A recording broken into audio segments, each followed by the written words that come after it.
Em Gênesis, capítulo 6, versículo 1 a 8, diz: Então, quando a humanidade começou a se multiplicar sobre a face da terra e nasceram muitas mulheres, os filhos de Deus viram que as filhas dos homens eram atraentes e escolheram para si aquelas que lhes agradaram aos olhos.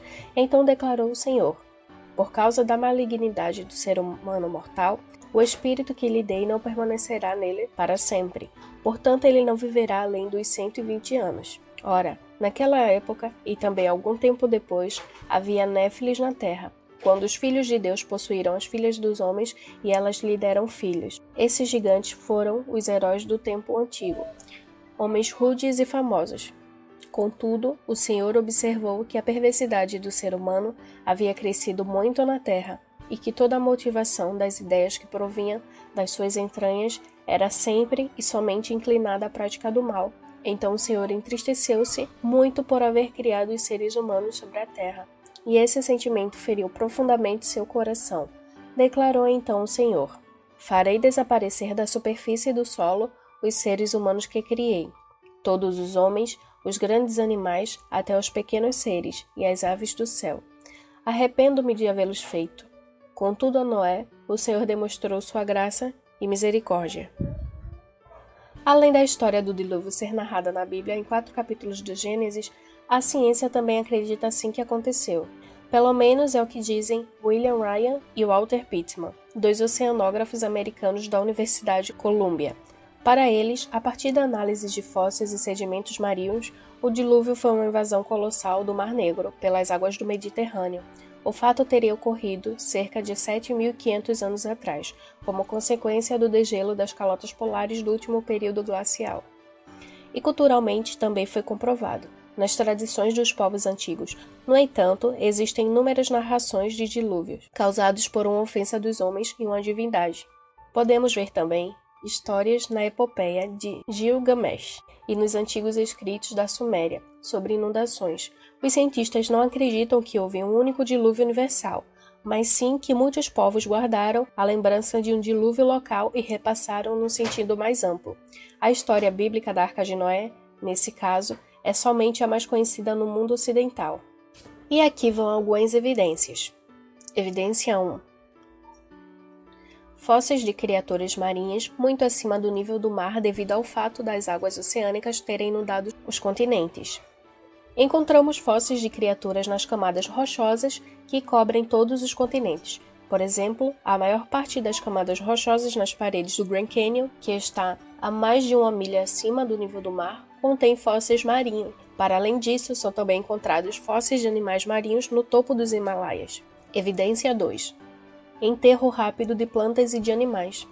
É comum encontrarmos extensos cemitérios fósseis e muito bem preservados. Por exemplo, milhares de milhões de nautoloides são encontrados enterrados numa camada que se encontra no Headwall Limestone do Grand Canyon. Evidência 3. Camadas de sedimentos depositadas rapidamente e espalhadas por vastas áreas. Encontramos camadas rochosas que podem ser rastreadas um pouco por todos os continentes, até entre continentes, e as características físicas nesses estratos indicam que eles foram depositados rapidamente. Evidência 4.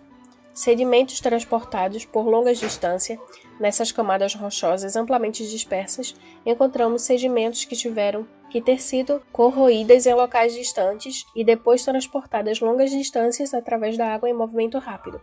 Por exemplo, a areia que o Coconino de Sandstone do Grand Canyon teve que ter sido corroído e transportado a partir da zona norte do que são hoje os Estados Unidos e o Canadá. Evidência 5. Erosões rápidas ou ausência de erosão entre os estratos. Encontramos evidências de erosão rápida ou até mesmo nenhuma erosão entre as camadas rochosas. Marcas achatadas e finas entre as camadas rochosas indicam a deposição contínua de uma camada sobre a outra, sem tempo para erosão. Evidência 6. Muitos estratos foram depositados em rápida sucessão. Não é normal as rochas dobrarem. Elas normalmente partem-se porque são duras e quebradiças, mas em muitos locais encontramos sequências inteiras de estratos que foram dobrados sem fratura, indicando que todas as camadas foram depositadas rapidamente e posteriormente dobradas, enquanto ainda se encontravam molhadas e maleáveis. antes do endurecimento final. O dilúvio e a Arca de Noé podem ser comprovados, segundo o cientista brasileiro. O mestre em ciências Everton Alves diz que é possível comprovar os relatos bíblicos com evidências científicas. Embora a existência do dilúvio e da Arca de Noé sejam contestadas por estudiosos adeptos ao evolucionismo, um cientista brasileiro ressaltou que é possível comprovar os relatos bíblicos com evidências científicas. O mestre em ciências Everton Alves, membro da Sociedade Brasileira do Design Inteligente e da Sociedade Criacionista Brasileira, explica: o dilúvio com base na teoria das hidroplacas propostas pelo engenheiro norte-americano Walter Brown em 1980. Os eventos que descrevem a teoria das hidroplacas são divididos em 4 etapas: fase de ruptura, fase de inundação, fase da deriva continental e fase de acomodação. De maneira geral, Alves explicou que a água que existia na zona de transição da Terra estava submetida a muita pressão e provocou a movimentação das placas tectônicas. A partir do dilúvio, as placas foram remodeladas e houve surgimento da Pangeia. Everton lembra que, segundo uma pesquisa publicada pela revista Science em 2016, o planeta Terra tem uma reserva subterrânea de água 3 vezes maior que os oceanos. Foi encontrada água quente e salgada no poço mais profundo da Terra, disse ele durante o Encontro Nacional de Universitários. Onde foi parar toda a água do dilúvio? Everton explica que antes do dilúvio, a superfície do planeta Terra era relativamente plana. Antes do dilúvio, as montanhas não eram tão altas como hoje e os mares também não eram tão profundos. Esclarece. Diante desta constatação científica, ele esclarece que a água do dilúvio foi espalhada pelos mares que hoje vemos na superfície da Terra. A maior parte recuou para as zonas mais profundas das trincheiras oceânicas e vales, como a Fossa das Marianas, no Oceano Pacífico. Explica. Construção da Arca de Noé. O cientista observa que Deus deu instruções de engenharia naval a Noé. Conforme descrito em Gênesis 6, muitas construções do passado não se podem reproduzir com a tecnologia de hoje, como os zigurates e as pirâmides, disse ele, fazendo relação com a arca.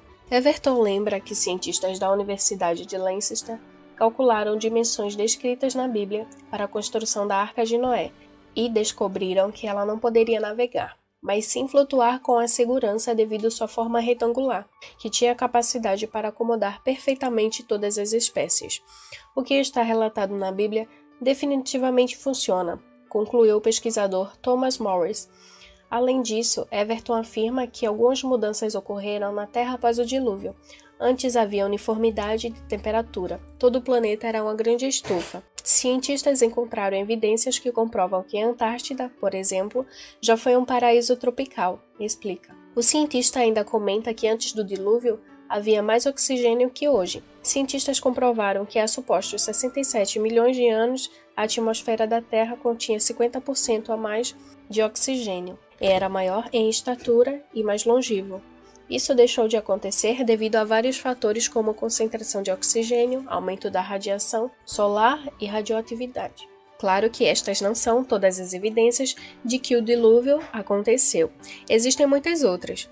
E caso você tenha interesse em saber mais, deixarei aqui na descrição alguns links e também indico que você pesquise sobre o assunto. Bom, isso é tudo. Obrigada por assistir.